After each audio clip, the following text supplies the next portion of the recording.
মুসলমান বাবাজি আমার, ঠিক ওই সময় এক পর্যায়ে গিয়ে দোয়া করছেন, আল্লাহ আমার খাদিজাকে তুমি জান্নাতবাসী করে দাও। মা আয়েশার মনে প্রশ্ন জেগে গেল।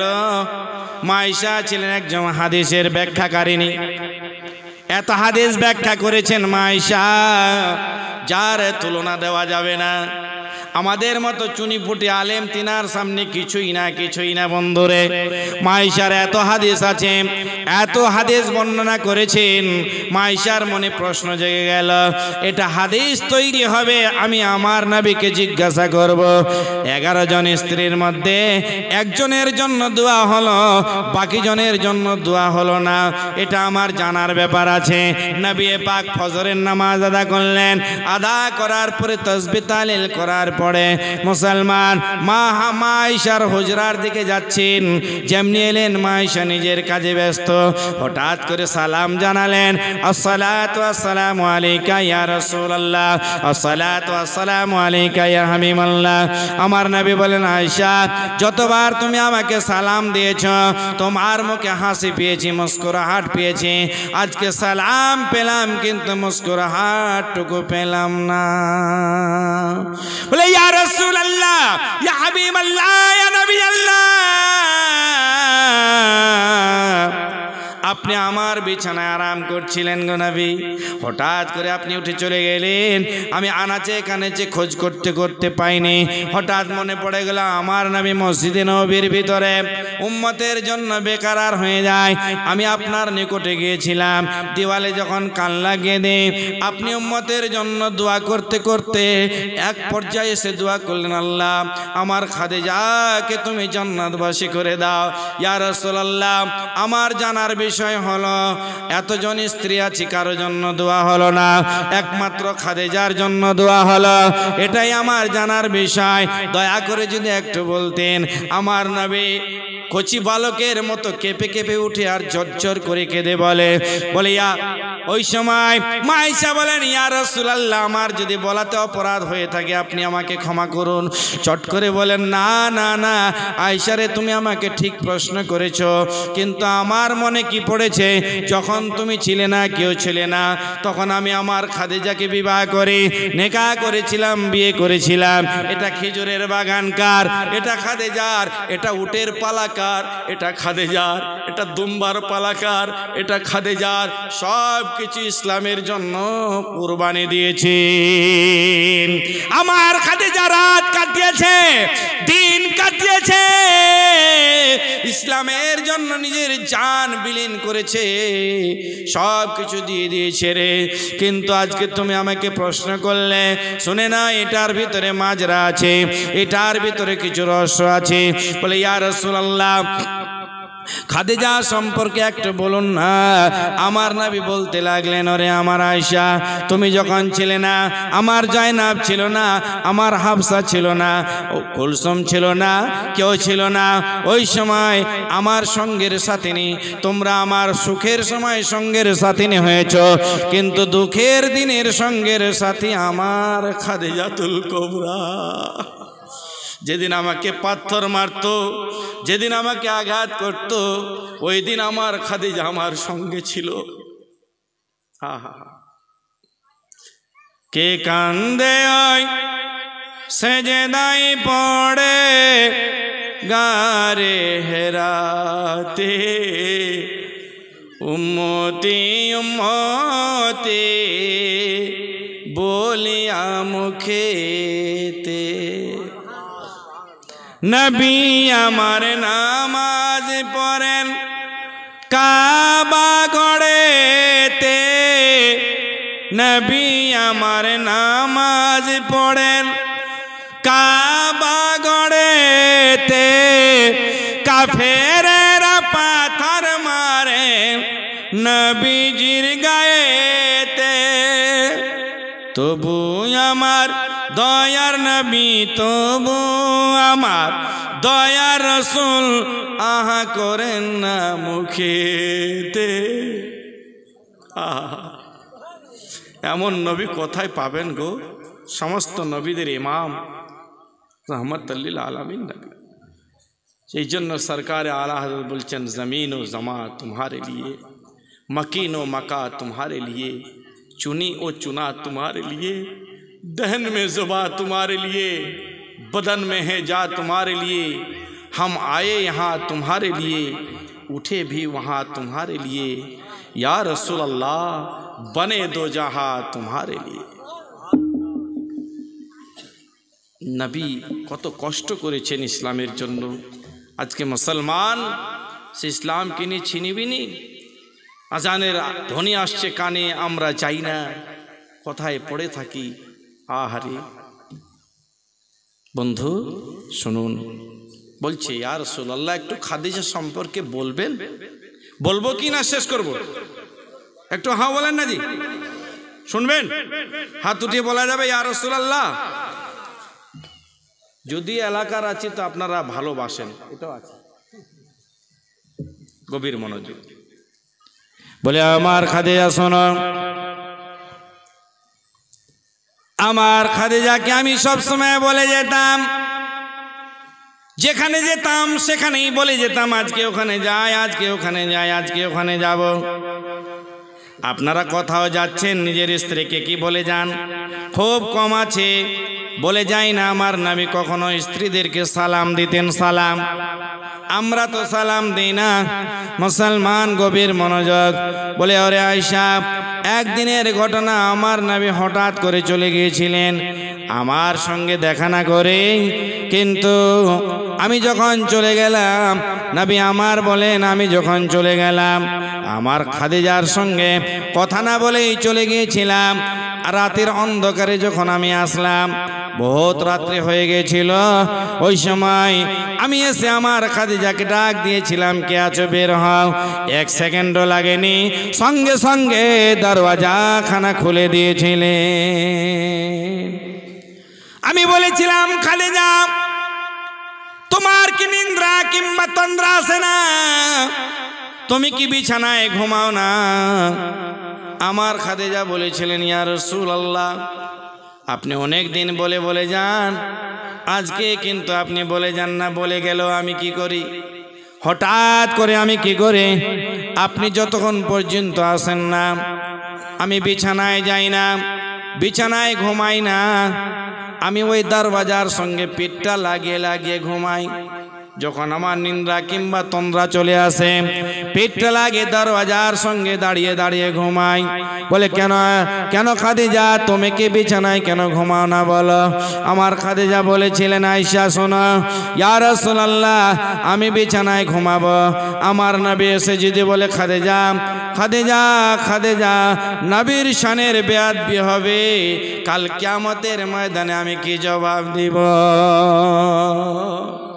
মুসলমান গো, নবী আমার ইসলামের জন্য কত কোরবানি দিয়েছেন। আজকে আপনাদের কাছে আর আমি আগে যাব না, ছোট্ট করে একটা কথা বলতে যাচ্ছি। কথাটা শুনবেন কি আপনারা? শুনবেন? ভাগে কেউ যাবেন না। এই ঘরটা কার? মসজিদটা কার? কার মসজিদ? আল্লাহর ঘর, আল্লাহর মসজিদ। মান বানা লিল্লাহি মসজিদান বানাল্লাহু লাহু বাইতান ফিল জান্নাহ। মসজিদে যদি 1 টাকা দেয় আল্লাহ রাব্বুল আলামিন তার জন্য জান্নাতে একটা ঘর তৈরি করে দেয়, তার নামে রুলস করে দেয়, তার নামটা লিখে দেয়। আমি সেই মসজিদের জন্য গতবার কিংবা ওইবার জালসা হয়েছিল না, শাহাদাত ভাই একাই রডগুলো দিয়েছিলেন। কে কি দিয়েছিলেন মনে নাই, সবাই গোটা গ্রামবাসীর মানুষ ঝাঁপে পড়েছিলেন। কিন্তু আজকে ওই মসজিদের কাজের জন্য আবার জালসা রাখা হয়েছে। মসজিদ খোদা কাগার এমন একটা ঘর গো, আপনাকে যদি মশলার কথাটা বলতে যাই তাহলে কিন্তু অবাক হয়ে যাবেন। এই মশলার কথাটা বলবো আমি আপনাদের কাছে, একটা মশলা বলবো। ইমামে আজম আবু হানিফার দরবারে একজন মহিলা এসেছিলেন। তিনি কি প্রশ্ন করেছিলেন, কি উত্তরটা দিয়েছিলেন, এর বঙ্গানুবাদ আমি করে দেব। কিন্তু হায় হায়, একটা মসজিদের জন্য যখন দেখতে পেলাম বাবরে মসজিদকে ভেঙে দিল, সবারই লোম খাড়া হয়ে গিয়েছিল। হ্যাঁ, আমাদের একটা পুরোনো স্মৃতিকে আজকে নষ্ট করে দিল। আজকে ফিলিস্তিনের সরজমিনে কচি কচি বাচ্চাদেরকে মারানো হচ্ছে। মুসলমান চতুর্পার্শ্বে মুসলমান কান্ট্রিরা আছে, তারা খালি বলছে কেন কোনো মদত করছে না, কিছুই নাই। কিন্তু আল্লাহ যাকে বাঁচাবে তাকে কেউ মারতে পারে না। নাসিম সাহেব, সেদিন দেখলাম দুটা বাচ্চার ভিডিও দেখলাম, একজনের পাটার হাড়টা বের হয়ে গেছে, মাথায় চোট আছে, কারো দেখছি যেন বুকে চোট আছে। ডাক্তারেরা এলাজ করছেন। মুসলমান তাদের মাহারা পিতাহারা সেই সন্তানরা কোথায় চলে গেল? ফিলিস্তিন শুধু ওখানকার মানুষের জন্য নয়, গোটা বিশ্বের মানুষের তিনি প্রথম কিবলা ছিলেন, বাইতুল মুকদ্দাস।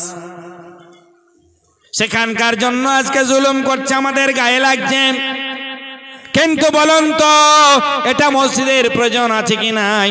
একটা মসজিদের স্বার্থে একটা মানুষের কাছে চাইছিলাম, বেশি চাইবো না, মাত্র 15,000 টাকা কেউ যদি পারেন দয়া করে দুটা লোকের কাছে চাই, 15,000 টাকা মসজিদের জন্য দান করে যান। আল্লাহ আপনাকে ভালো রাখবে, সুস্থ রাখবে, তাজা রাখবে, টাটকা রাখবে। তবে দান দেন আর না দেন কেউ উঠে যাবেন না। আমার পরে একজন বক্তা আছে, আল্লামা মাওলানা মুফতি আবুল কালাম আজাদ সাহেব, তিনি আসবেন। তিনার বক্তব্য কিন্তু একদম দেখবেন মুফতি জোবাইরের মতো, মনে হবে যে মুফতি জোবাইর চলে এসেছে, এরকম বক্তব্য। আয় বাবুই, দুটা লোক দিতে পারবেন 15,000 করে, মাত্র 15,000 টাকা আপনাদের কাছে চেয়েছি, দিবেন কি আপনারা? একজন দাদা, একজন ভাই, একজন কাকা, একজন মামা যদি থাকেন উঠে আসুন, আমি দোয়া করব। কোন দিন মারা যাব ঠিক ঠিকানা নাই, একটু দোয়াটা তো করে নি। যেদিন মারা যাব আপনাদের দাওয়াত থাকলো, যদি বেঁচে থাকেন দয়া করে আমার একটু দোয়াটা করিয়েন। মাটি যদি নাও দিতে পারেন তো দোয়া তো করবেন। আর ওই দিন বলবেন, মৌলী সাহেব কিন্তু চাঁদা করতো, খালি মানুষের হাত ডেকে ঢুকে মাথাতে হাত বুলিয়ে বুলিয়ে, এটা আপনারা বলবেন অবশ্যই, হ্যাঁ না? একদিন না একদিন কেউ না কেউ বলবেই। আজকে 15,000 টাকার কোনো দাতা আছেন এই জায়গাতে? 15,000 টাকা দেওয়ার মতো লোক নেই। কত চলে যায়। শুনলাম ওই যে জিনার স্ত্রী আজকে অপারেশন হচ্ছে, কি নাম ওনার?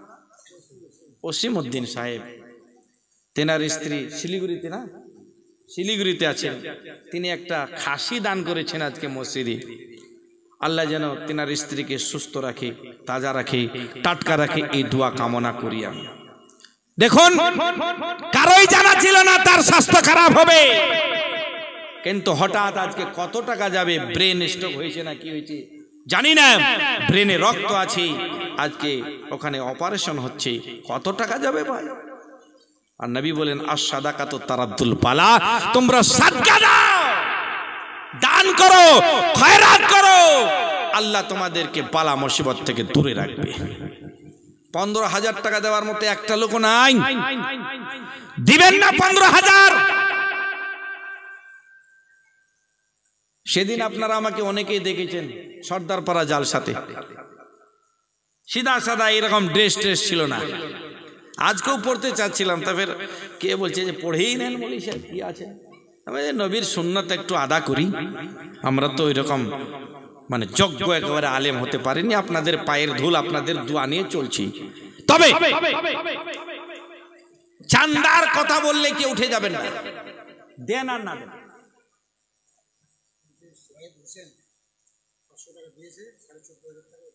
সাইদ হোসেন বাড়ি নারাই তাকবীর, নারাই রে সালা, ওই মুসলিম সাহেব, নারাই তাকবীর, নারাই রে সালা। সাইদ হোসেন 500 দিয়েছে আর 14,500 টাকা দিবেন। আর আপনার দুটা ছেলে চাকরি করছে। দিচ্ছি তো আজকে বলেন 15,000 টাকা হাতে পারান, নারাই তাকবীর। দিবে না, দিবেন না? আলহামদুলিল্লাহ, আলহামদুলিল্লাহ বলেন না।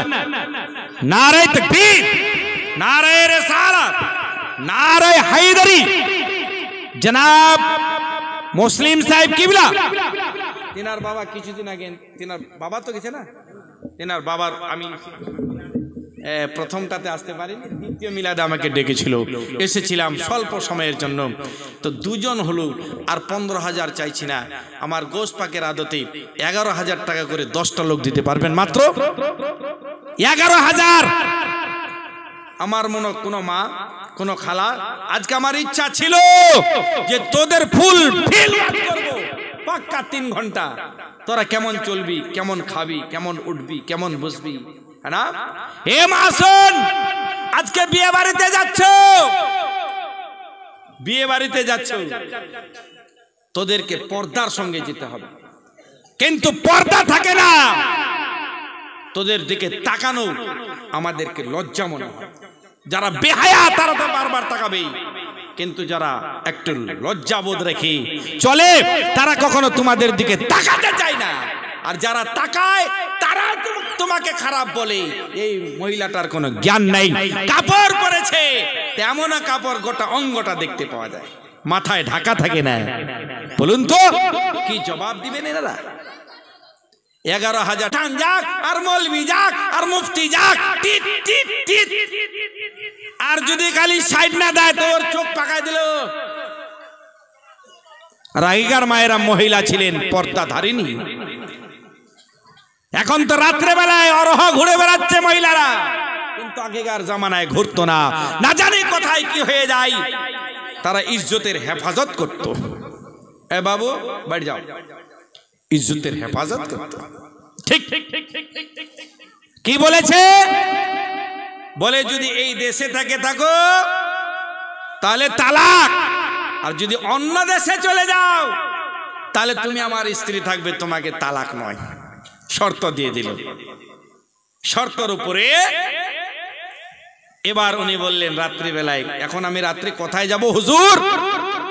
আমার ইমামে আজম বললেন, বেটি চিন্তা করিস না মা, তুমি চলে যাও মসজিদে গিয়ে রাতটা কাটিয়ে নাও। যখন সূর্য উদিত হবে মসজিদ থেকে বের হয়ে তুমি তোমার স্বামীর বাড়িতে চলে যাবা। জোরে বলবেন না? যখনই সূর্য উদিত হবে মসজিদ থেকে বের হয়ে তুমি তোমার স্বামীর বাড়িতে। কে দিল গো বাবু? ও বেলি খাতুন, ওর মা শিলিগুড়ি ওই যে ভর্তি আছে, তা যার জন্য দোয়া করলাম, আরো করব। বেলি খাতুন দিয়েছেন, নিজের মা শিলিগুড়িতে। কেমন মায়ের ভালোবাসা! আরে যার বাড়িতে বেটি নাই ওর বাড়িতে খালি খালি মনে হয়, আর যার বাড়িতে বেটি আছে ওর মনে হচ্ছে কলজাটা ভরে আছে। দিনে একবার না একবার ফোন করবে, বাবা কোথায় আছো? আর বেটা টোটো কোম্পানি, দুই একটা বেটা আছে অফাদার যে ওরা খবর নাই।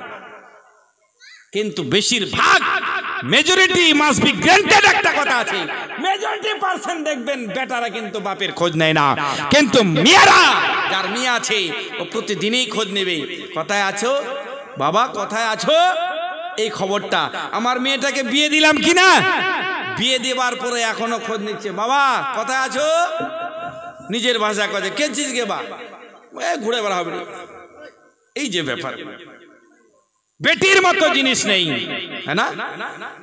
এবার তিনি বললেন, যখন সকাল হবে সূর্য উদিত হবে, রাত্রি বেলায় গিয়ে তুমি মসজিদে কাটাও, সকাল বেলা উঠে তুমি চলে যাবে তোমার স্বামীর বাড়িতে।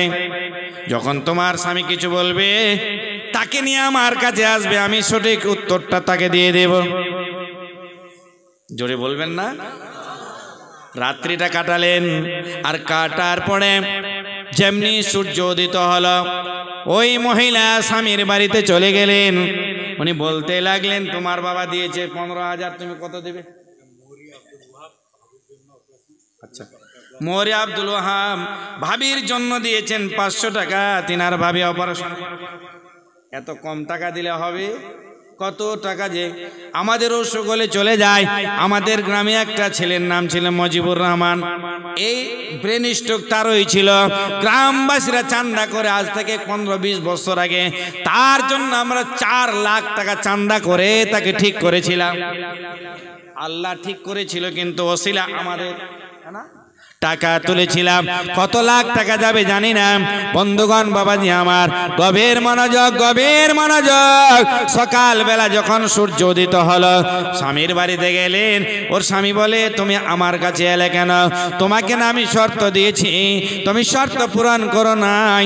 তুমি আমার কাছে এলে আমার জন্য তুমি বৈধতা হবে না। বলে, চলো চলো চলো ইমামে আজমের দরবারে চলো, ইমামে আজম ফয়সালা দিয়ে দেবেন। জোরে বলেন না।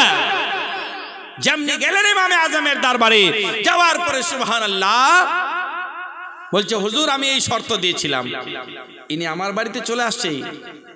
বলে, বাবুরে তুমি যখন শর্ত দাও অন্ধকার রাত্রে, মহিলা কখন কোথায় যাবে, আমার কাছে এসেছিল, আমি বলেছিলাম তুমি চলে যাও, খোদার ঘরে চলে যাও, মসজিদে চলে যাও।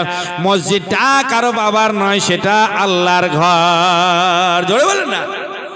ওটা আল্লাহর ঘর, এটা দুনিয়ার নয়। এই দুনিয়ায় ছিল না, তোমার স্ত্রী রাত্রে বেলা আল্লাহর দেশে চলে গিয়েছিল। জোরে বলেন না। আর একটু জোরে। তোমার স্ত্রী আল্লাহর ঘরে গেছিল। একটা খেয়াল লাগান, মুফতি সাহেব আসছে। নারায়ে তাকবীর, নারায়ে রিসালাত, নারায়ে হায়দারি।